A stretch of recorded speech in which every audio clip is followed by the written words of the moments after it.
presentamos a la doctora Susana Ciruzzi, abogada, posgraduada en Derecho Penal por la Universidad de Buenos Aires, diplomada en Bioética por Flaxo, especialista en bioética, doctora de la Universidad de Buenos Aires en el área de Derecho Penal, docente de grado, posgrado y de doctorado, miembro del Comité de Ética del Hospital de Pediatría Juan P. Garrahan, es directora académica de las áreas de bioética de los derechos del niño y niñas y adolescentes del Observatorio de Salud de la Facultad de Derecho, es investigadora del Instituto Ambrosio Gioja de la Facultad de Derecho de la Universidad de Buenos Aires.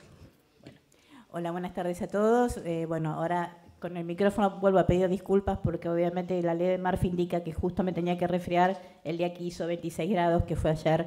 Así que bueno, pido muchas disculpas porque esta no es mi voz normal. Bueno, agradezco muchísimo la invitación de la doctora Eisenberg de Microjuris. Y bueno, la idea es un poco tratar el tema de la reforma del Código Civil o del proyecto de reforma del Código Civil en relación con los menores de edad. Y con la experiencia que por lo menos yo les puedo transmitir de mi trabajo en el Hospital Garrahan por más de 12 años. Bueno, y para empezar me gusta esta frase de Goethe que dice que la juventud quiere ser más estimulada que instruida. Y esta es un poco la esencia de cuál es la reforma que se propone en el Código Civil. Fundamentalmente, primero porque estamos cambiando el paradigma. Nosotros sabemos que los chicos no hace mucho tiempo atrás eran considerados objetos de cuidado, aún a pesar de sí mismos. Muchas veces, aun cuando ellos no solo no querían, sino que no necesitaban ser tan cuidados, los adultos era como que, bueno, reemplazábamos automáticamente su voluntad. Este paradigma cambió fundamentalmente con la sanción de la Convención de los Derechos del Niño y su incorporación a la Constitución Nacional, donde los chicos dejan de ser objeto de derecho para pasar a ser sujetos de derecho. Y esto, más allá de una palabra, significa ni más ni menos que los menores de edad no solamente tienen derechos como todas las personas, sino que además el principio es que lo pueden ejercer por sí mismos. Se presume, ¿sí?, que están en condiciones de ejercer los derechos, sobre todo lo que se llaman los derechos personalísimos. Y lo primero que tenemos que hacer, porque a esta reforma se le adelantaron los principios de la bioética. ¿Por qué? Porque la bioética frente a la capacidad civil nos empezó a hablar de la competencia. La bioética en realidad, como ciencia interdisciplinaria, lo que hace en muchos ámbitos, pero fundamentalmente en relación con el derecho, es desafiar permanentemente al derecho. ¿Por qué digo esto? Porque el derecho por propia definición es estructurado, es rígido. Necesariamente el principio de legalidad impone que la ley no puede estar siendo modificada constantemente. Esto hace obviamente que en su relación con la medicina haya un desfasaje. La medicina en realidad es una Ferrari y nosotros somos un fitito. Cuando la medicina ya camina 1 kilómetro, nosotros nos estamos poniendo todavía los zapatos. Y esto es una realidad. Entonces, esto hace que si solamente nos quedamos con la ley en su concepto material y formal, ¿sí?, como aquella sancionada por el Congreso, esto hace que siempre lleguemos tarde, en todas las situaciones que se nos presentan. Entonces, la bioética lo que hace es justamente desafiarlo de derecho, decirle, junto con tus estructuras rígidas, yo necesito algo que sea mucho más dinámico. ¿Y por qué necesito algo que sea mucho más dinámico? Porque la toma de decisiones no es un proceso meramente racional. Ninguna decisión en ningún campo que nosotros tomemos es simplemente un proceso racional. Entran a tallar emociones, sentimientos, miedos, que obviamente no puede ser aprendido a través de una ley en sentido material y formal. Y por otro lado, la bioética, así como desafía el derecho civil en esto que vamos a ver de la capacidad y la competencia, o en cuanto a estas nuevas normativas que estuvieron hablando antes, maternidad subrogada, la paternidad post-mortem, también desafía, sobre todo al final de la vida, el derecho penal, en donde ya la vida a secas no va a ser solamente el bien jurídico protegido, sino que vamos a empezar a hablar de dignidad. Y esa dignidad hace que determinadas conductas que la ley penal aprehende como ilícitas, la bioética empiece a cuestionarlas, al punto tal que, si leyeron hace poquito, salió un fallo de la Corte de British Columbia hablando de un derecho constitucional al suicidio asistido. Entonces, dentro de este marco es donde nos vamos a ubicar en el análisis de la reforma del proyecto de Código Civil respecto de los menores de edad. Cuando hablamos de capacidad, obviamente los abogados lo sabemos perfecto, hablamos de capacidad, es capacidad de hecho o capacidad de derecho, ¿sí? La posibilidad de ser titulares de derechos, capacidad de derecho, o la posibilidad, la facultad que tenemos de ejercer esos derechos. Sabemos que la capacidad a su vez se divide en derecho absoluta y relativa. Y por otro lado, el Código Civil actual trae una categoría que es la mayoría de edad se adquiere a partir de los 18 años. Por debajo de la mayoría tenemos una categoría de lo que se llamaban antes menores impúberes, que van entre los 14 y los 18. Y por debajo de los menores, los de 14, tenemos totalmente los incapaces. Por otro lado, la bioética nos empezó a hablar de competencia. ¿Y cuándo surge esto? Y qué es uno de los fundamentos que toma el proyecto de reforma. El famoso caso Gillick. En Gillick, en Inglaterra, se trataba de una señora que había tenido la mala suerte de tener 3 hijas adolescentes y que las 3 habían solicitado la provisión de métodos anticonceptivos. La señora se presentó ante la corte diciendo, mire, hasta que yo no dé la autorización, yo no quiero que a mis hijas le den métodos anticonceptivos sin que yo lo sepa. Y la corte le dijo, señora, si sus hijas son lo suficientemente maduras, entienden y comprenden la terapia que se les está ofreciendo, las consecuencias de esa decisión, usted no tiene nada que decir. A partir de ese momento se tomó en cuenta que a partir de los 16 años, dijo en ese momento la corte inglesa, es cuando se presume que los menores de edad adquieren una plena competencia para la toma de decisiones en relación con el cuidado de su salud.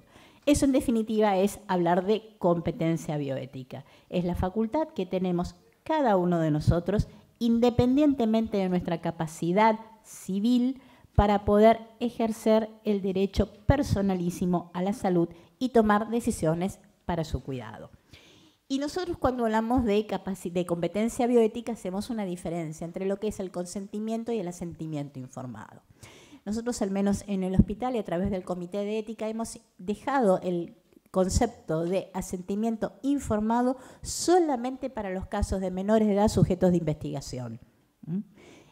Y consentimiento informado referido a la facultad que tienen los padres de prestar el consentimiento para la atención de sus hijos o para la participación de sus hijos como sujetos de investigación, y la facultad que tiene el menor de edad de brindar por sí su consentimiento informado para recibir una determinada terapia o tratamiento.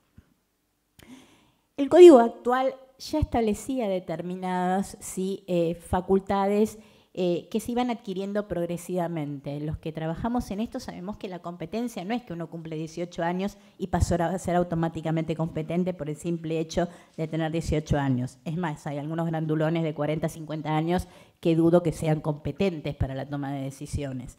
Lo cierto es que el Código Civil actual nos habla que el discernimiento se adquiere a partir de los 10 años para actos ilícitos y 14 para los lícitos. La emancipación por matrimonio es a partir de los 18 años. Hace no mucho tiempo atrás, la emancipación por matrimonio era para las mujeres 14 y para los hombres 16 años. Los menores pueden consentir relaciones sexuales. Y esto es una realidad que vemos a diario en nuestro hospital. ¿Sí? Los menores tienen relaciones sexuales y tienen relaciones sexuales consentidas en la gran mayoría de las veces. No el Código Civil, porque esto no lo regula el Código Civil, sino que lo regula el Código Penal. El Código Penal establece como límite inferior para la toma de decisiones para las relaciones sexuales el de 13 años. Uno puede consentir, un chico puede consentir relaciones sexuales con alguien de su misma edad, ¿sí? 13, 14 años, a partir de los 13 años. A partir de los 16 años, para el Código Penal, es plenamente capaz para brindar consentimiento para mantener relaciones sexuales. Obviamente que queda fuera el tema de la coacción, la amenaza, que sigue siendo obviamente una forma de limitar el consentimiento. Y además, entre los 14 y los 18 años, los menores pueden celebrar una serie de actos, ¿sí?, jurídicos sin autorización paterna. Estar en juicio criminal, reconocer hijos y hacer testamento. Estos son todos parámetros que nosotros, antes de hablar de la reforma esta del Código Civil, antes que ni siquiera nadie empezara a hablar del tema de la autonomía de un paciente pediátrico, nosotros ya lo aplicábamos en el hospital. Porque es una realidad que, por ejemplo, nosotros, y lo vamos a ver que eso está regulado, tenemos mamás que vienen con sus bebés, que ambos son menores de edad. Mamás que eran nuestras pacientes y que tienen 15, 14 años, que vienen con sus hijos a ser atendidos. Y ellas mismas lo traen a la consulta. Y si la ley civil les reconoce la capacidad de disponer de su patrimonio, Si la ley civil les reconoce la capacidad de reconocer hijos, si la ley penal les reconoce la capacidad de prestar consentimiento para las relaciones sexuales, ¿le podemos decir nosotros, vos no tomás decisiones en orden al cuidado de tu salud? Parecería contradictorio. Con esto quiero remarcar que muy bienvenida la reforma, pero no es que nos faltaban elementos para tomar decisiones en este punto. Y además, los menores, inclusive los menores de 14 años, todos los que tenemos hijos, sobrinos lo sabemos, celebran determinados actos de la vida cotidiana sin autorización nuestra, o por lo menos con una autorización tácita. Viajan en colectivo, alquilan videos, van al ciber. Todas situaciones que suponen, desde el punto de vista jurídico, celebrar actos jurídicos. Y esto hay. Cuando nosotros hablamos de competencia bioética, el primer principio que estamos refiriendo desde el punto de vista bioético es la autonomía.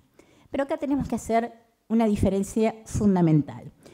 Todos conocen el concepto de autonomía bioética, ¿sí? Este principio que garantiza que uno pueda tomar sus propias decisiones en orden al cuidado de su salud. Pero nosotros tenemos un concepto muchísimo más amplio de autonomía y que por primera vez el derecho se adelantó a la medicina, que es el concepto de autonomía jurídica. Este concepto de autonomía jurídica figura en el artículo 19 de la Constitución Nacional, que es de 1853. Y con esto además quiero recalcar algo, que nuestra Constitución Nacional, y que se estuvo hablando antes, es una de las mejores constituciones que hay a nivel mundial. Al punto tal que la cláusula del artículo 19 no figuran, por ejemplo, en la Constitución de Estados Unidos, no figura en la Constitución de Canadá, no figura en la Constitución de Inglaterra, solamente por nombrar, ¿sí?, aquellos países que, digamos, se presentan como del primer mundo. ¿Y qué garantiza el artículo 19? En palabras de Vidal Campos, se refiere a las conductas autorreferentes. En palabras de la Corte, se refiere al propio proyecto de vida. ¿Y qué quiere decir esto? Que cada uno de nosotros tiene garantizado, ¿sí?, por la Constitución Nacional, decidir cómo actuar en orden a sus preferencias personales, con el único límite de no afectar derechos de terceros. Lo que no quiere decir que mis conductas no deban repercutir en terceros. ¿Por qué esta diferencia? Cuando la Constitución Nacional habla de afectar derechos de terceros, se refiere a violentar, conculcar, limitar arbitrariamente los derechos de un tercero. Cuando yo hablo de la repercusión en derechos, es indudable que en una sociedad, si no tendríamos que vivir aislados, mi conducta va a tener repercusiones en el tercero. Es una realidad que si yo, por ejemplo, decido quitarme la vida, mi familia se va a sentir triste, se va a preocupar. Eso es repercutir en la esfera de los derechos de terceros, pero no es la limitación constitucional que impone el artículo 19. Esto quiere decir, y lo que voy a decir sé que va a sonar un poco fuerte, pero la doctora Marisa Eisenberg está acostumbrada a mí, así que no le va a llamar la atención, que la Constitución Nacional garantiza que yo puedo portarme inmoralmente. Tengo derecho a ser inmoral. Obviamente me tendré que ser responsable de las consecuencias de mi actuar inmoral. Pero justamente ¿por qué? Porque el mérito de lo moral reside en la libertad. Y esto es filosofía kantiana en su máxima expresión. Soy libre en la medida en que me comporto conforme lo debido, y me comporto conforme lo debido porque así lo considero autónomamente. Si no me comporto con autonomía, no me estoy comportando moralmente, porque no estoy eligiendo, estoy actuando conforme me lo impone un tercero. Otra de las cuestiones que vamos a tener que tener en cuenta es el concepto de derecho a la salud. Todos estamos acostumbrados a la definición de la OMS, que define a la salud como el completo estado de bienestar físico, psíquico y social de la persona. Pero está empezando, ¿sí?, a revisarse este concepto, y hay un concepto muy interesante que es de Huber, que habla que en realidad cuando nosotros nos referimos a salud, estamos hablando de las capacidades que tenemos cada uno de nosotros de lidiar con los desafíos que a diario se nos va presentando, desafíos sociales, culturales, económicos, y que el estado de salud se predica de esa relación entre la capacidad que yo tengo de reacción y el desafío que me impone el afuera. Con respecto a los menores de edad, y esto ya estaba en la Convención de los Derechos del Niño, existe la obligación de ser escuchado y a que sus opiniones sean tenidas en cuenta. Y con respecto a la negativa del tratamiento, que ya vamos a ver cómo lo regula el proyecto de reforma al Código Civil, lo principal es tener en cuenta que desde el punto de vista bioético, cuando hablamos de negativa al tratamiento, en un adulto la negativa es soberana. No importa cuán descalificable sea su decisión, cuán loca, cuán disvaliosa pueda ser esa decisión, o inmoral, como dijimos antes, pero lo cierto es que el adulto tiene derecho a negarse, aun cuando en ello ponga en juego su propia vida. Cuando hablamos de menores de edad, se aplica lo que se llama el principio de razonabilidad. ¿Qué quiere decir el principio de razonabilidad? Es lo que desde el punto de vista constitucional hablamos de proporcionalidad, de ponderación de bienes. En lenguaje bioético es el balance riesgo-beneficio. Cuanto más riesgosa sea la conducta terapéutica que yo le estoy proponiendo al paciente, cuanto menos chances de curación o de beneficio para el paciente tenga, mayor va a ser la posibilidad que ese paciente pediátrico tiene para poder negarse a recibir un tratamiento. Entonces, cuando nosotros hablamos, por ejemplo, de transfusiones sanguíneas, que sabemos que en líneas generales es un tratamiento ampliamente curativo, mínimamente riesgoso, esa negativa va a ser valorada conforme a ese tratamiento. Si hablamos, por ejemplo, de una quimioterapia en un cáncer ya avanzado o, por ejemplo, de un trasplante, segundo o tercer trasplante en un paciente, bueno, ese derecho a negarse de parte del paciente pediátrico va a ir en aumento. ¿Cuáles son los principios que nos guían a la hora de tomar decisiones con un chico? Principio constitucional, mejor interés del chico. El problema es que nadie define qué es mejor interés del chico. Conforme una definición que da la UNESCO, el mejor interés del chico es aquel que mejor respeta su dignidad. El problema es que la dignidad es un término polisémico. Y como dicen la mayoría de los bioeticistas, es mucho más sencillo ponerse de acuerdo acerca de lo que es indigno que aquello de acuerdo de aquello de lo que es digno. Dignidad, en principio, es el respeto al otro en tanto persona. El problema es que hay una dignidad que es ontológica, ¿sí? La tenemos por el solo hecho de ser personas y no se pierde nunca, no importa cuán malas puedan ser nuestras conductas, y hay una dignidad moral que se refiere, como toda moral, a la práctica, a la praxis, ¿sí? A mis conductas. Esa dignidad moral yo la voy a perder o la voy a ganar de acuerdo con si mis conductas son morales o inmorales. Pero lo cierto es que como yo tengo una dignidad ontológica que nunca se pierde, por ejemplo, quien comete un delito, por más aberrante que éste sea, merece ser tratado dignamente, aun cuando moralmente pueda ser considerado indigno. Hay un ejemplo, que en realidad es un caso que llegó a la Comisión Europea de Derechos Humanos, que yo siempre lo cuento, pero me parece que es muy sintomático para que entendamos esta polisemia del término dignidad, que se trataba a la usanza de un programa de Tinelli de arrojar un enano al aire. Ganaba aquel que lo arrojaba más lejos. Obviamente creo que todos nosotros coincidiríamos que utilizar a una persona como si fuera una pelota de fútbol o una bolsa de papas contraría la máxima kantiana. Nadie puede ser considerado un medio, sino que la persona es un fin en sí mismo. Así lo entendieron mucha gente que iba a ver ese espectáculo y presentaron una petición ante los tribunales. Y los tribunales le dieron la razón. Por lo tanto, prohibieron el espectáculo. A resultas de lo cual, quien terminó la justicia fue el enano, que dijo que con esto se violaba su dignidad, porque esto era un trabajo. Él con esto... ¿Sí él era feliz? Ganaba plata, mantenía a su familia y se iba de vacaciones, y que ahora no le habían dejado nada para hacer, porque no le daban otra alternativa. Y esto es un concepto que vemos mucho también quienes trabajamos con las mujeres en situación de prostitución. Muchas veces desde la afuera uno reacciona cuando le dicen hay que sindicalizar o queremos sindicalizarnos, hay que legalizar la prostitución, pero lo cierto es que las mujeres en situación de prostitución muchas veces exponen este concepto. Este es un trabajo para mí.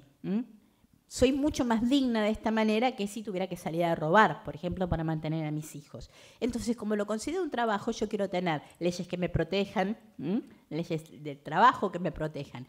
Entonces, hay que tener mucho cuidado con esto, porque si hay una cosa que nos enseña la bioética es que la toma de decisiones es circunstanciada.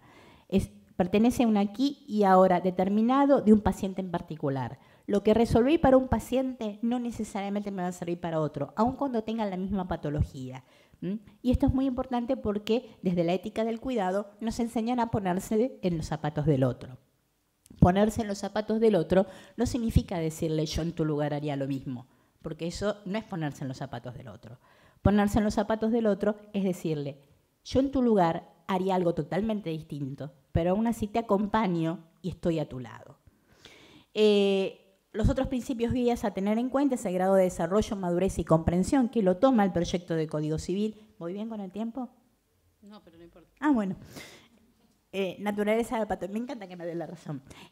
Naturaleza y patología de la patología y la gravedad de la patología. No es lo mismo negarse a tomar un antibiótico porque uno tiene una gripe que negarse a recibir quimioterapia con un cáncer terminal. Tipo de tratamiento indicado, tratamiento curativo, tratamiento paliativo, tratamiento invasivo o agresivo o fútil. Opciones, muchas veces, y los pediatras esto sobre todo lo saben, no tenemos alternativas. No es que podemos elegir, ¿sí? Es una sola la posibilidad que tenemos.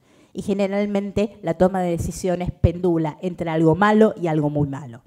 Si fuera entre algo bueno y algo malo, la toma de decisiones sería facilísima. Pero lo cierto es que la toma de decisiones generalmente es entre algo malo y entre algo peor. ¿Cuáles son los beneficios esperados, los riesgos que esto puede ocasionar y la evolución? ¿Sí? Estamos siempre hablando de cuestiones pronósticas, la evolución que conforme la ciencia médica esto puede llegar a tener. ¿Qué pasa con la madre, padre menor de edad? Bueno, esto está regulado por una resolución de la Secretaría de Salud de la Ciudad de Buenos Aires, en el cual se establece que el parámetro es analizar si la madre, padre menor de edad tienen competencia para consentir o negar un tratamiento para su hijo. Hablar de competencia, estamos hablando de analizar el grado de madurez, entendimiento y comprensión que tiene esa persona. Se establece que no tienen que ponerse límites ni obstáculos a la hora del alta médica. Si a juicio del equipo de salud esta paciente, mamá, adolescente, es plenamente competente, no le tenemos que decir espera a que vengan a buscarte. Este es el mismo criterio que empleamos con los adultos. Cuando un adulto se va a hacer un estudio médico y ese estudio lo puede dejar mareado, puede tener algún tipo de consecuencias, le dicen sería mejor que venga acompañado, pero no quiere decir que uno no pueda movilizarse solo. Nosotros en el hospital hace poquito tuvimos el caso de 2 chicos, nosotros, si saben, estábamos ubicados donde cerquita de lo que antes era la cárcel de Caseros. Bueno, en la cárcel de Caseros, aparte de haberla tirado abajo, quedó la parte de abajo. En la parte de abajo está viviendo gente en situación de calle. El otro día vinieron al hospital un nene de 15 años con una herida de arma blanca acompañado por uno de 10. El llamado telefónico a mi celular fue ¿quién firma el consentimiento informado? A lo que mi respuesta fue, si un chico de 15 con una herida de arma blanca viene acompañado por uno de 10 que lo trae al hospital, cualquiera de los dos. Obviamente, estos 2 chicos han demostrado ser lo suficientemente maduros porque han recurrido al único lugar donde iban a encontrar protección, que era el hospital. Y cuando nada de esto ocurre, tenemos la posibilidad de pedir la intervención del Consejo de los Derechos del Niño, que particularmente, según mi opinión, funciona bastante mal. Estos criterios son los criterios que establece la jurisprudencia para evaluar la competencia de un paciente, sea pediátrico o no, que bueno, ustedes lo pueden ir leyendo, no nos vamos a detener en esto porque si no la doctora Eisenberg me va a matar. ¿Cuándo el niño es autónomo? Antes de este proyecto teníamos 3 criterios. Uno es establecer un criterio etario fijo, es decir, a partir de los 16 años se considera que es plenamente competente, autónomo para tomar decisiones. El otro es aplicar la doctrina del menor maduro o de la autonomía progresiva.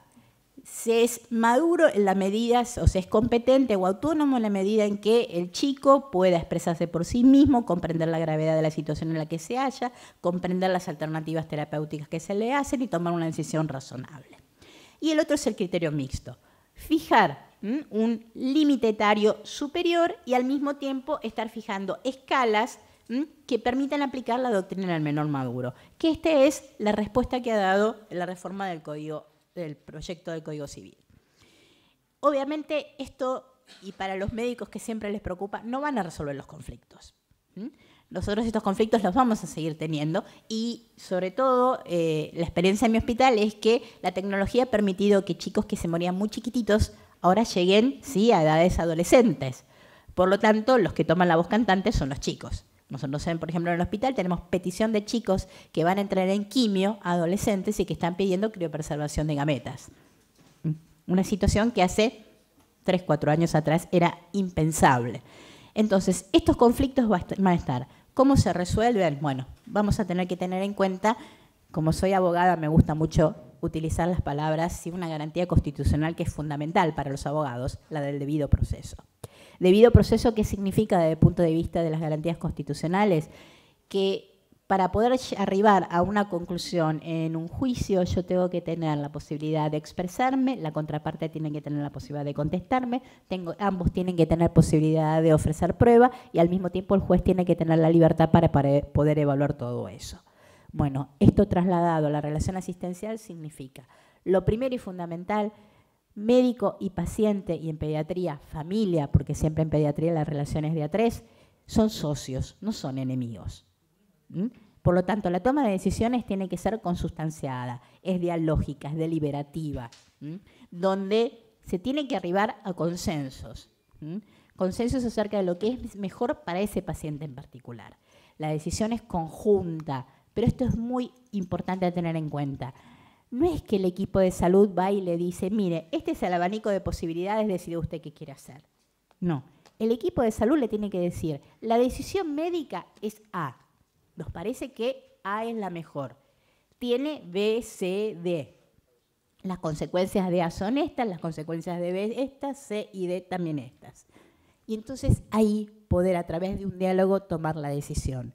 Pero lo que no puedo hacer como equipo de salud es dejar el peso de la toma de decisiones en la familia o en el paciente. La decisión siempre es médica. Lo que el paciente tiene la posibilidad y los padres tienen, la familia tiene la posibilidad es de aceptar o no aceptar esa toma de decisiones, esa indicación médica. Principio fundamental, la resolución extrajudicial de las disputas y o cuestiones. La intervención judicial no solamente tiene que ser el último recurso, es el peor recurso. Y es un fracaso de la relación asistencial. Nada tiene que opinar un tercero, como es el juez, ajeno a la relación asistencial, acerca de cuál es la mejor decisión para ese paciente en particular.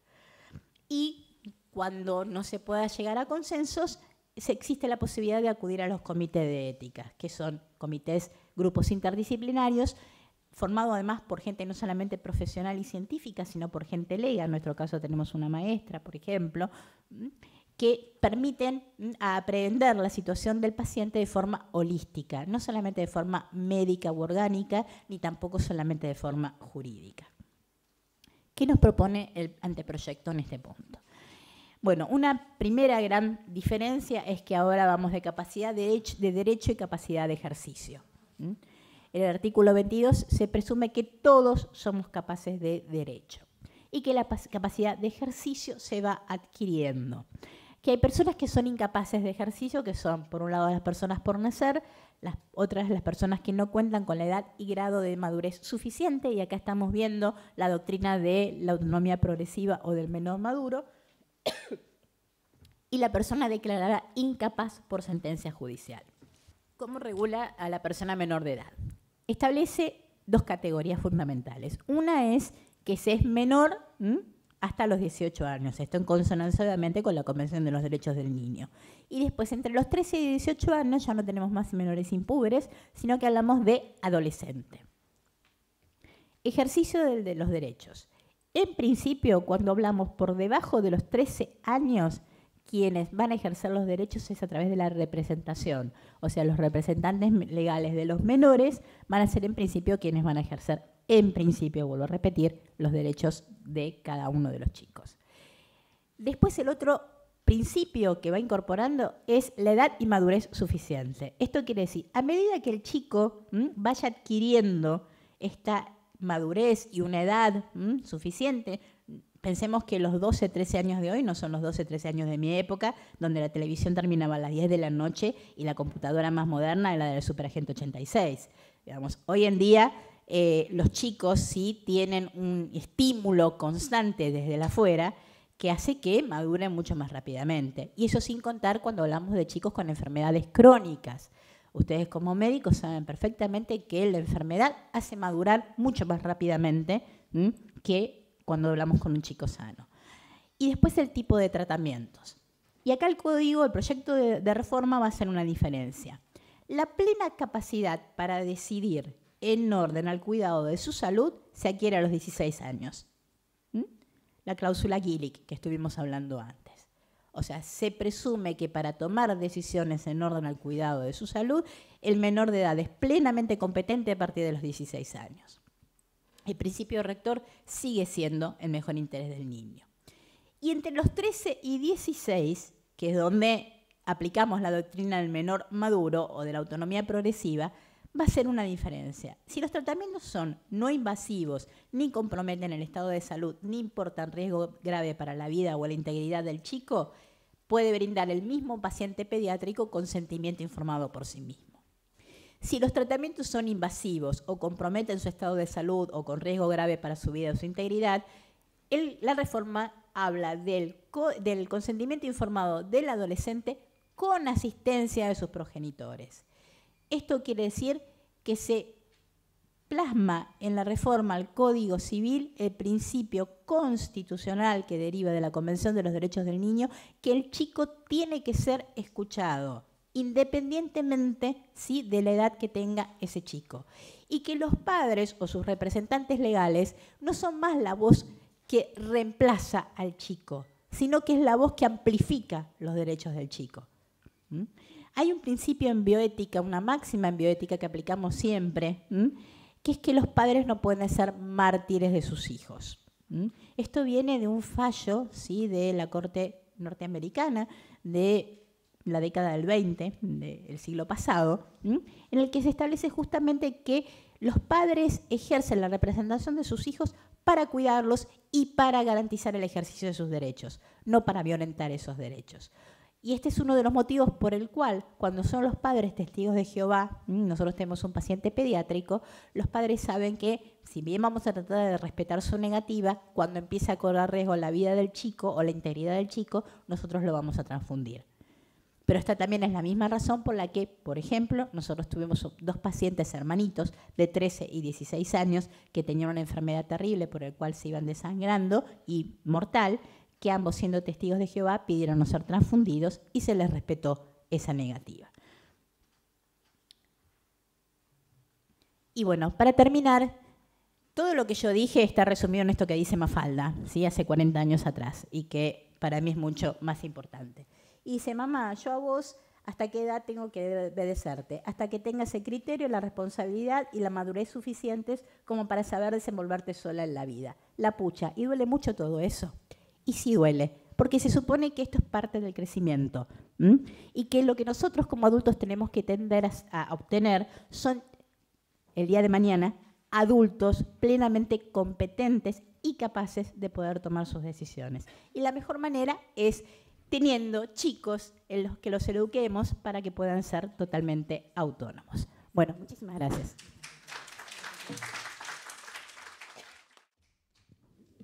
Vamos a presentar ahora al doctor Rubinsky. El doctor Raúl Rubinsky es profesor titular consulto de pediatría en la UBA, pediatra infectólogo por la Sociedad Argentina de Pediatría, consultor honorario de pediatría e infectología del Hospital Durán, director de la carrera de especialista universitario de pediatría en el Hospital Durán. Doctor, muchísimas gracias. Bueno, buenas tardes y gracias a todos por haberme invitado. Realmente estuve escuchando y hay cosas que los médicos deberíamos adentrarnos más en cuestiones jurídicas y a veces eso nos trae problemas.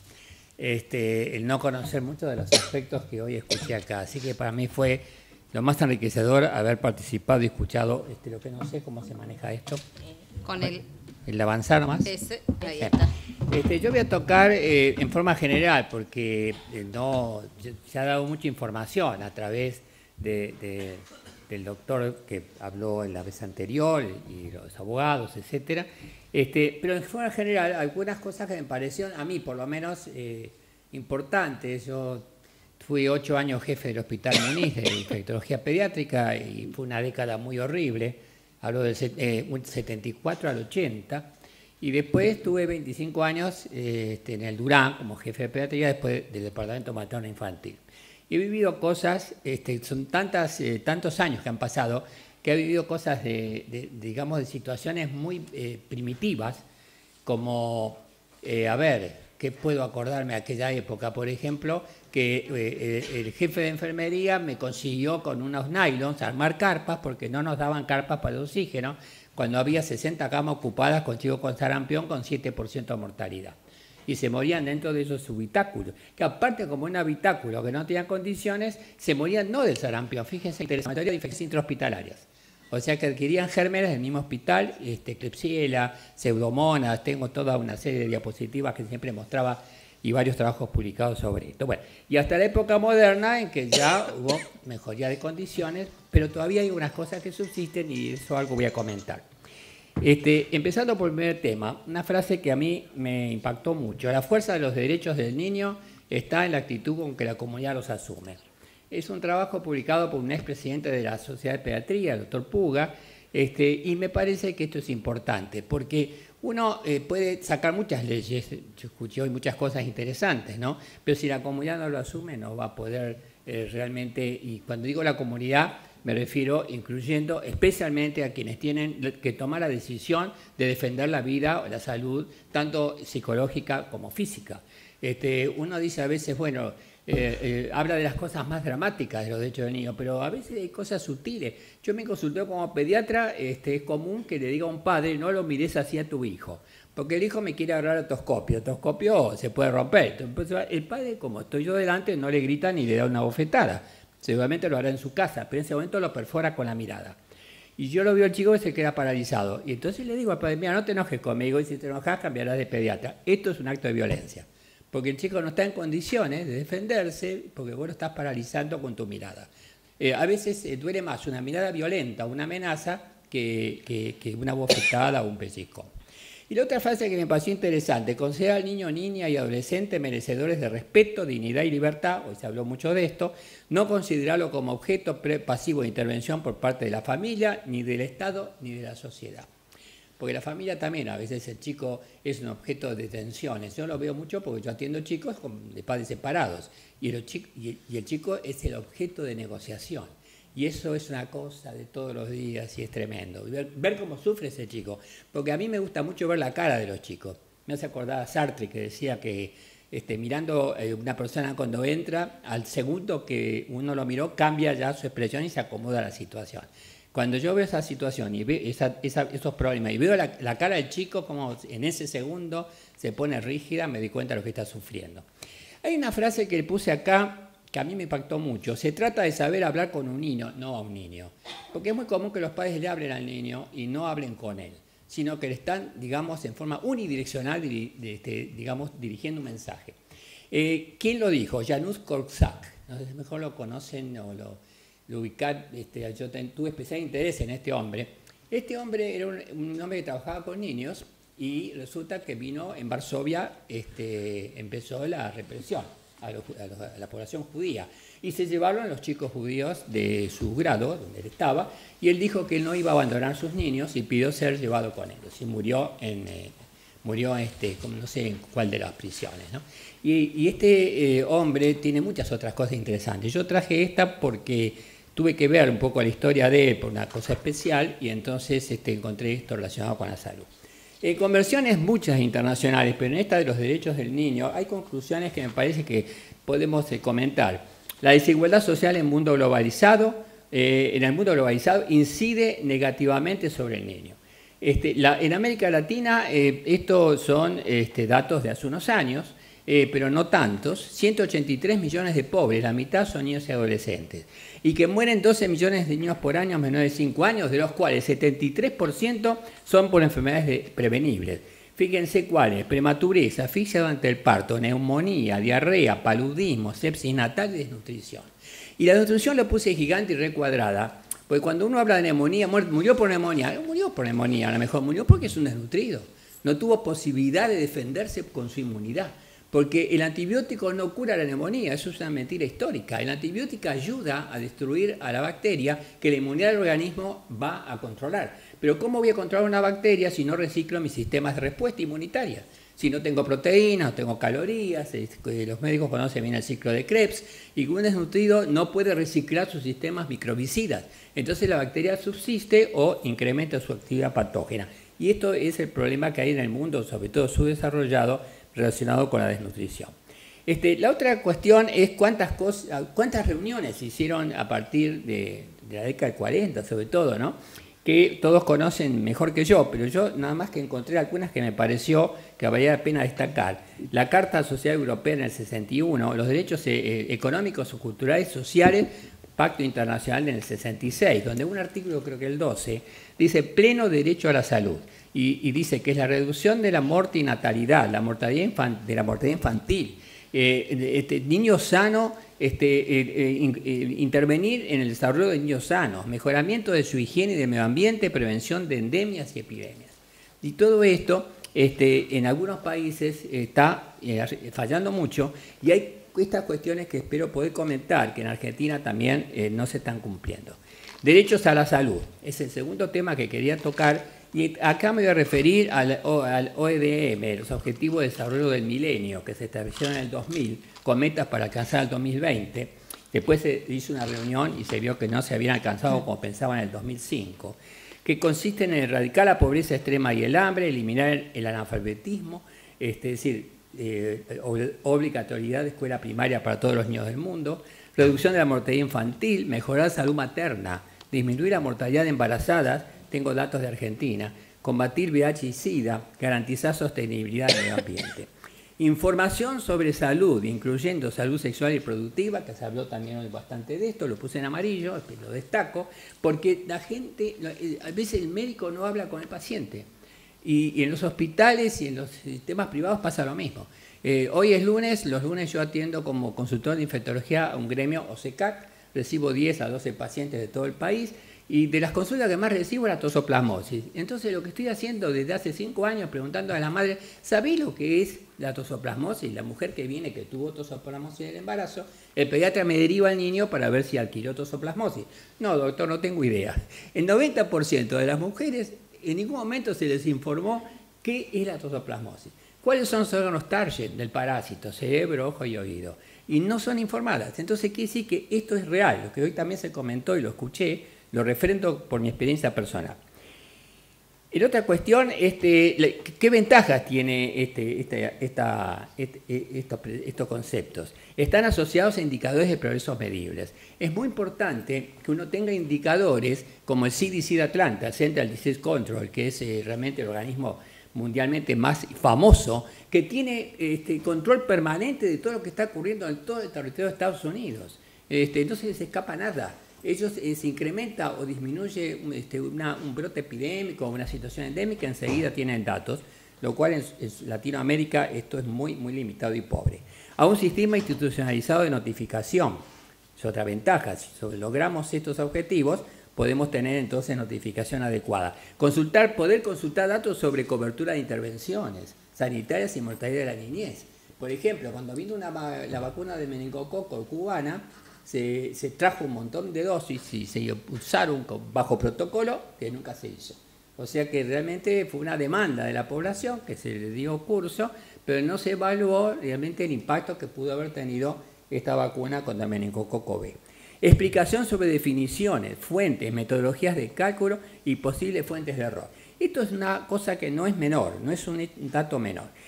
Los trabajos, a veces los médicos no están acostumbrados a leer el diseño. Y a veces los diseños son inadecuados. Si uno saca conclusiones, qué sé yo, acitromicina es mejor que penicilina para la angina. Se dijo, está publicado. Resulta que no se hizo un grupo control. Se vio que dando la acitromicina se curaba muy bien la angina, pero no se dijo que la penicilina la cura mejor y que es más barata. Y que la acitromicina trae resistencia contra bacterias como neumococo y el mismo estreptococo que produce la angina estreptocócica. Entonces, eso fue porque fueron publicaciones que no tuvieron grupos control. Bueno, lo siguiente que quería mostrarles son los desafíos de la OMS. La Organización Mundial de la Salud planteó algunos desafíos. Yo traje los 5 relacionados con mi tema. Fortalecer los sistemas de salud, prioridad a la salud en las políticas económicas. Lamentablemente los países como Uruguay, Costa Rica y Cuba nos han superado, nos han pasado por encima. en aspecto vacunas, por ejemplo, que recién ahora nosotros estamos remontando bien, ¿no? Tengo que reconocer. Pero todas estas últimas 3 décadas, nosotros cuando incorporamos una vacuna nueva, Costa Rica, Uruguay y Cuba, sobre todo Costa Rica y Uruguay, la habían incorporado muchos años antes. Esa es una cuestión muy importante a tener en cuenta. Estrategias, prioridad a la salud en las políticas económicas, estrategias sanitarias que respondan a la necesidad de los países. Uno tiene que adecuar la estrategia a lo que el país necesita y cada país tiene su problemática. Por ejemplo, yo en Estados Unidos, Nueva York, a lo mejor no podía hablar de Chagas, pero ni en Buenos Aires, pero yo tengo que ir a Formosa a hablar de Chagas, a Chaco y a Misiones. Movilizar recursos para el sector salud en países pobres. Esos países a veces no tienen posibilidades de dar respuesta a los problemas de salud. Mejorar los datos epidemiológicos, y esto es terrible. Lo comenté al comienzo y lo refrendo ahora. Nosotros no tenemos estadísticas confiables. Yo trabajo con OPS hace muchos años, un tema particular que es el neumococo y la neumonía por neumococo, y me ofreció la posibilidad de hacer un estudio de impacto de la neumonía en Concordia y Paraná, en Entre Ríos. Otra colega mía, otra Gentile, fue en Pilar, y un colega por industria privada lo hizo en Córdoba, se hizo en Goiânia y se hizo en Salto y Paysandú, Uruguay. Cuando yo hice el estudio en el 2002 al 2005, para el 2004 yo tenía 1.100 menores de 5 años y 2.000 menores de 2 años que habían tenido neumonía. Que tenían neumonía porque seguíamos todos los días. Fue un estudio muy duro, porque todos los días había que captar las neumonías de todo el Partido Concordia, de todo el Departamento de Concordia y todo el Departamento de Paraná. Ese año el Ministerio informó 304 casos por 100.000. Nosotros encontramos 1.100 de menores de 5 años y 2.000 por 100.000 de menores de 2 años. ¡Qué diferencia astronómica! Estamos hablando de 3 veces más, pero el Ministerio no tiene tampoco la culpa, porque lo que no tiene el Ministerio son los recursos para poder poner equipos que se dediquen a esta tarea. El otro aspecto es, entonces, un poco resumiendo, que el derecho a la salud tiene factores determinantes que son el agua, saneamiento, alimentos, nutrición, vivienda, condiciones sanas en el trabajo y el medio ambiente, educación, información, etcétera, y atención de la salud, que es todo un tema que hoy se discutió y me pareció muy bien la discusión que hubo sobre que hay que dar los recursos y ver los impactos, porque realmente eso es necesario. Entonces surge el DAAC, que sería disponibilidad de recursos, accesibilidad a los recursos, aceptabilidad y calidad. ¿Quieren que les diga cuál fue durante años que yo trabajé con la OPS, con neumonías, ¿no? Estoy hablando desde el año 93, 94. El mayor problema que encontramos de chicos muertos que morían por neumonía es que no tenían acceso a la información. No era que no podían llegar al hospital, sino que no tenían en su pensamiento que su hijo que tose y tiene fiebre podía tener neumonía y morirse, porque nadie le había informado. El chico fue al hospital o no fue, o lo vio un médico y le dijo, mira, tiene tos, qué sé yo, no es nada, espera un poco, pues no le dijo, cuidado que si respira más acelerado, esto puede ser neumonía. Y entonces la mujer, con su nivel cultural limitado, no podía sospechar esto y llegaba al 5.º día y el chico se moría al 7.º día. Para que veamos que hay una realidad en la Argentina, acaba de publicar el subsecretario del Ministerio de Salud, González Prieto, y la doctora Ana Esperanza, que es directora de la parte de maternidad e infancia, datos oficiales. Y miren esto, en 2008, plan para reducir mortalidad 50%, no logrado. Tasa estancada en los últimos 10 años. Argentina tenía 71 y aumentó a 77 por 100.000 recién nacidos la mortalidad materna. ¿Qué pasó en los países del Cono Sur? Todos disminuyeron. O sea, Brasil, Chile, Paraguay y Uruguay, todos descenso de la mortalidad materna. Uruguay especialmente, 39 tenía y ahora tiene 29 por 100.000. Estamos lejos de la realidad que queremos, no sanitaria. Y por otro lado, según jurisdicciones, fíjense que Cava es el 0,9% de la mortalidad, pero Formosa el 16%. O sea, toma 2 extremos, que es Formosa y Cava, para ver cómo tenemos inequidad también en estos problemas. Problemas no resueltos: embarazo adolescente en ascenso, índice de mortalidad materna infantil altos, baja cobertura con las vacunas específicas. Hemos puesto en el Ministerio, por suerte, la vacuna del neumococo, Prevenar 13, se incorporó. La cobertura no llega al 60% y estamos a fines de año. ¿Qué pasó? Que el 50% de los chicos que la vacuna se incorporó al 2.º mes de vida, cuando deben recibir las vacunas del programa nacional, no están recibiendo la vacuna de neumococo. Hay que investigar por qué. Bueno, que de esto me quería destacar, especialmente la débil organización de atención primaria de la salud. Nosotros tenemos hospitales muy buenos, yo estoy seguro que sí, no tenemos recursos suficientes, tenemos médicos de excelencia. Cuando nuestros médicos, con residentes míos se fueron al exterior, ocuparon lugares de privilegio.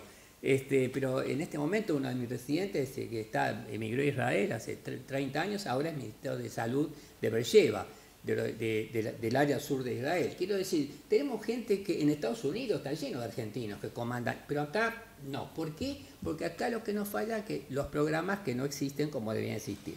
Pero entre otras cosas, la atención primaria de la salud no tiene aplicación de recursos. Yo, como jefe del Durán, tuve el CESAC, los centros de salud, creo 45, 46, que dependían del hospital, y fui varias veces a visitarlos, y no había presupuesto para un médico más, no había presupuesto para poner un aparato de rayos. Entonces, todo eso hace que no tengamos a veces las cosas bien organizadas. Finalmente, el derecho a ser considerado como sujeto, la doctora habló perfectamente del tema, y yo lo único que puedo agregar o comentar es evitar hospitalizaciones innecesarias. El hospital no debe ser un lugar para ver angina o amigdalofaringitis, para hablar científicamente, en los niños. Debe ser un lugar para internar un absceso retrofaringio, porque hay que drenarlo, porque se puede aspirar. Pero sin embargo se usa el hospital porque los centros periféricos y los consultorios barriales no están organizados como corresponde.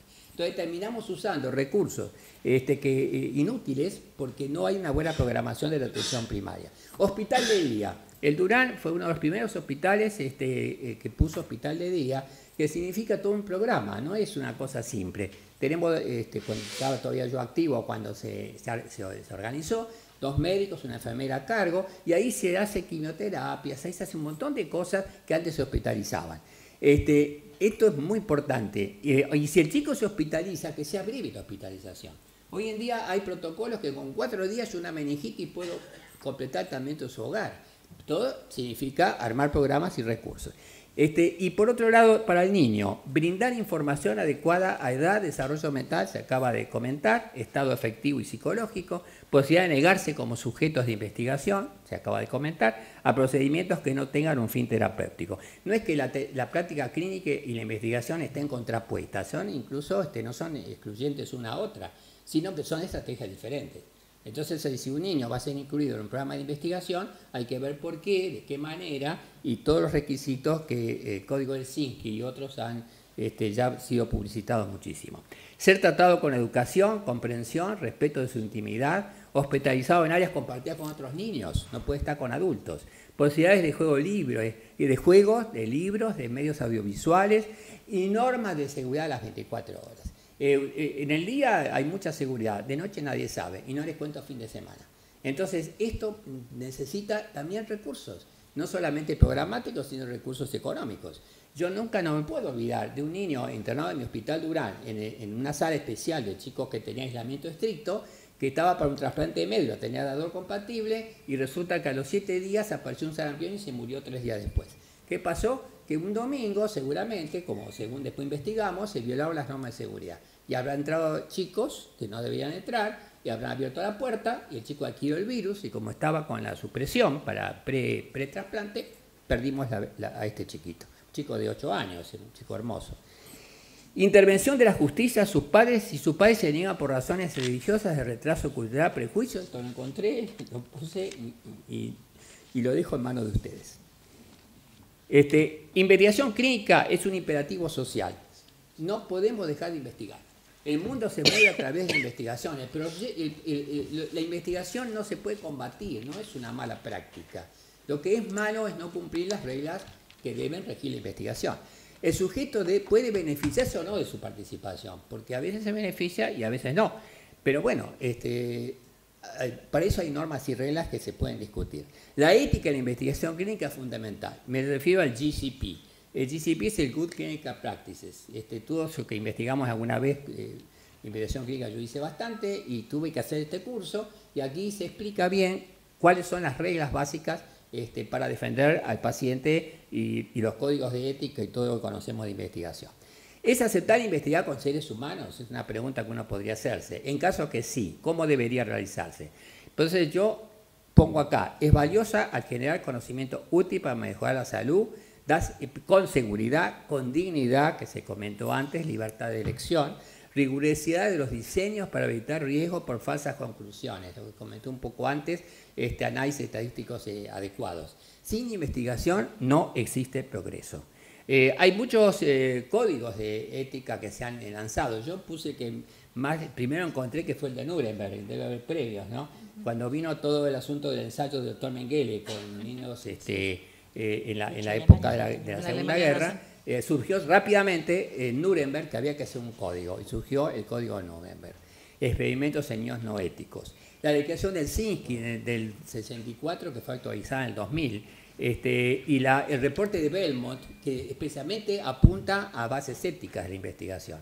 La International Conference on Harmonization Guidelines for GCP, en 1996, que también establece todas estas reglas éticas y la forma de investigar cuál debe ser. Y el CIOMS, que es el Council of International Organization of Medical Science de 2002, que es muy interesante porque en esta reunión, una reunión a nivel mundial, se establecieron muchas de las pautas que hoy discutimos. Si los menores pueden entrar, cómo deben entrar, cuál es la forma de investigar drogas nuevas, etcétera. Si una droga tiene que ser investigada en el adulto antes que en un niño, que en muchos lugares esto está discutido y desarrollado. Cuando es sometido a experimentos terapéuticos, debe estar protegido por la declaración del Helsinki de la Asamblea Médica Mundial y sus actualizaciones.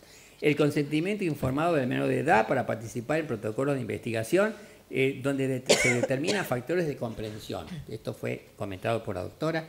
No ser sometido a experiencias farmacológicas o terapéuticas sin informe previo de ventajas y riesgos. Derecho de conceder autorización o retirarla, porque también de retirarla, porque uno se olvida que a veces en el curso el paciente dice, no, yo no quiero seguir con esto, no, él puede retirarla, tiene todo su derecho. Revocación. Revocarla, sí. Disculpen si no, pero ya que somos abogadas. No soportar sufrimientos físicos y morales que son evitables, por supuesto, ¿no? Y finalmente los derechos sobre el cuerpo humano o sobre sus partes no tienen valor económico, sino afectivo, terapéutico, científico, humanitario o social, prácticas prohibidas, alterar constitución genética de la persona o descendencia, excepto prevenir enfermedades genéticas o predisposición a ellas. Estoy acordando de la película esta del los niños de Brasil. Sí, sí. Y las investigaciones de salud humana sobre tratamiento, sobre prevención o pruebas diagnósticas de eficacia o seguridad o comprobada son útiles siempre que se hagan con las reglas que corresponden. Los requisitos es comparación de riesgo en relación con beneficios, la relación riesgo-beneficio, consentimiento informado previo revocable, asegurar atención médica durante y finalizada la investigación. Yo participé en un estudio con Pfizer, ¿no? Que se hizo en el Durán, y dos pacientes, 1 año y medio los seguimos atendiendo. Incluso como estaba cerca de mi consultorio, yo lo citaba, por supuesto, gratuitamente, ¿no? Porque esa biotitis media, uno de esos chicos había sido exitosa, digamos, el antibiótico que le habíamos administrado, pero recidivó y yo tuve la obligación, aunque no hubiera querido, tenía que hacerlo obligatoriamente, de asistirlo y asistir todo hasta que termine el proceso de investigación por su dolencia. Y ahora esto está garantizado. ¿Cómo? Y esto es una de las normas que introduce el Código Civil. El nuevo Código Civil introduce este punto específicamente para que después de finalizada la investigación exista la obligación de atender a los pacientes que han participado de una investigación. Sí, cosa que no existía antes, pero cuando a mí me pasó esto hace como 9 o 10 años, y a mí, cuando yo expliqué a la auditora, ¿no? que se había hecho la auditoría del estudio, que me preocupa este chico porque voy a repetir una otitis media y tengo miedo que tenga pérdida de audición. Quiero hacer una audiometría, es que me dijeron, usted tiene que atenderlo. O sea que en Estados Unidos, porque estamos hablando de un laboratorio americano, ya estaba establecido esto. Quizás y la reglamentación de ANMAT también lo establece. El tema es que no hay una unificación nacional respecto a estas normas. Bueno, y la otra cuestión, de aprobación del Comité de Ética, autorización de organismo público correspondiente, tener datos de eficacia y seguridad. Y muy importante, si uno incorpora niños, que sea en fase 3. Fase 1 es el experimento animal, la fase 2 es en adultos, la fase 3 en adultos pero ya con un N suficiente o número suficiente de casos para decir que no tiene efectos colaterales riesgosos y que tiene beneficios. Recién entonces uno está autorizado a realizar una investigación en un niño. Y las metas a alcanzar, bueno, son un montón. Yo puse acá y no tenemos tiempo, quizá me quedo la primera. Búsqueda activa de la comunidad de personas en riesgo. Iceberg. ¿Por qué iceberg? Porque cuando yo era pediatra muy joven, las salas estaban repletas de chicos desnutridos. Todos mis primeros trabajos durante 10 años fueron sobre desnutridos, porque teníamos montones de desnutridos. Pero ¿qué desnutridos teníamos? El 1 por 1000 o 10.000 de los desnutridos del país que se enfermaban y iban al hospital. Quiere decir que el iceberg, que veíamos la punta del iceberg, por eso puse iceberg. Todo el resto de desnutridos no los conocíamos, porque nadie iba a buscarlos. No había detección, no había médicos manzaneros como hay en Cuba o en otros lugares. Entonces, y sigue no habiendo. Y seguimos teniendo chicos que tienen patologías que no se los no se los detecta porque no se busca, porque no hay equipos para hacer este tipo de tareas. Controlar, bueno, repito un poco, afecciones ambulatorias en centros de salud, no en el hospital, o consultorios barriales. Y apoyo a familias carenciadas cuando existe situaciones donde el chico tiene que ser hospitalizado para no desorganizar a la familia. ¿Saben cuál fueron de mis primeros años de jefatura, uno de los mayores daños que yo encontré hospitalizando chicos? La desarticulación de la pareja. Porque la madre se quedaba con el chico y porque gracias al doctor Escardó, en la década del 50, se consiguió que la madre pueda quedarse a cuidar al chico. Ustedes saben que antes no se permitía. Estaba prohibida la entrada de la madre porque ensuciaba la sala. Pero Florencio Escardó fue el que, peleándose con todo el mundo, y especialmente con su director del Hospital Gutiérrez, logró que la madre se internara con el chico. Pero el padre, hubo situaciones violentas que no podíamos hacerlo entrar. Cuando el chico prolongaba más de una semana, hicimos un estudio de esto con el doctor Minotti, fallecido, en realidad lo organizó él, después de una semana de internación empezaba la desorganización familiar. El padre encontraba a otra mujer o qué sé yo, había problemas y graves daños familiares.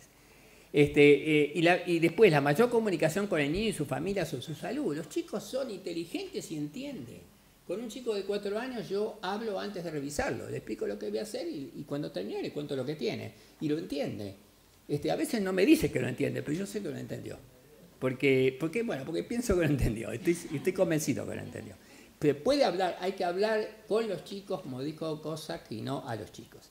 Atención primaria de salud, problemas que a veces se consideran de baja prioridad. Esto es muy grave, por autoridades gubernamentales, por la sociedad y aún por la misma familia. Ejemplo, los placeros, las plazas, ahora mejoró un poco, pero 14%, un estudio de hace unos años, tienen huevos de Toxocara canis. Es un parásito del perro, que para el perro es un gusano, pero elimina huevos, y para el humano no llega a gusanos, sino que penetra por el intestino la larva y se enquista. Si migra una a la retina, produce ceguera. Yo ya tengo 15 chicos en seguimiento con pérdida visual de un ojo total, ¿no? En 12 o 13, y hay 2 que tienen pérdida bilateral. Y entonces, ¿cuáles son las acciones que se hicieron en las plazas? Bueno, se pusieron los lugares para perros. Bueno, yo quiero que vayan al Parque Centenario y vean lo que pasa, porque como yo vivo a 3 cuadras y voy a hacer mis caminatas, me doy cuenta de lo que pasa con los perros, ¿no? Y nadie se preocupa por este tema. Bueno, a veces la familia considera que es de baja prioridad. Yo tengo un chiquito que tuvo Toxocara canis, un ojo, por suerte, sin pérdida de visión. Tiene 7 perros. Le pedí, por favor, no que elimine los perros, sino que eduque al hijo para que no toque los perros y que se quede con 1, con 2, pero no con 7. Bueno, esto hace 6 meses. Volvió el lunes pasado. Que no fue feriado, el anterior. Volvió, ahora tiene el otro ojo. Y ahora el otro ojo le afectó la visión. No se desprendió de ningún perro, ni hizo que el chico no logró. Y cuando lo veo Tinelli y besando perros, me pongo loco. Yo mandaría a todos los abogados que hay acá juntos a hacerle un juicio a Tinelli. Porque él no puede mostrar imágenes en televisión que se besa con perros. Bueno, así que todo esto hay que tratar de corregir. Entonces, para finalizar, incorporar al niño como sujeto y no como objeto, el protocolo de investigación, considerar relación costo-beneficio al administrar una droga, incrementar, y esto sí, esto es muy importante. En el pregrado y la residencia pediátrica, la residencia médica, el posgrado, conocimiento sobre ética de investigación clínica. Yo les puedo jurar que no saben los médicos que se reciben y la mayoría de los residentes conceptos básicos hablemos de leer un trabajo científico e interpretar un diseño. Como yo dirijo la carrera de pediatría del Durán, ahora una vez por mes me di cuenta de esto y que yo estaba en falta. Estoy haciendo una reunión de 2 horas con los residentes sobre leer un trabajo científico. ¿Qué es leer un trabajo científico? Es leer el diseño y ver si el diseño es correcto. Y si no es correcto, lo tiro. Bueno, y cuando yo empiezo a preguntar sobre análisis estadístico, inferencial, etcétera, grupo control, caso control, nunca recibieron información de la facultad ni posgrado sobre metodología de la investigación. Entonces también no conocen esto. Si ellos caen en un lugar que dicen, che, investiga tal cosa, lo van a hacer a su manera. Bueno, y con esto creo que, finalizando con este cuadrito que me gustó, dice, baby on the way, start your health care today. Como un versito, ¿no?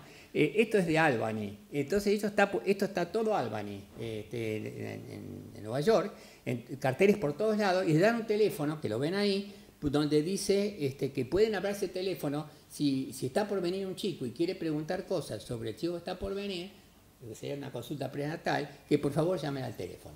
Está por todo el estado diseminado este cartel.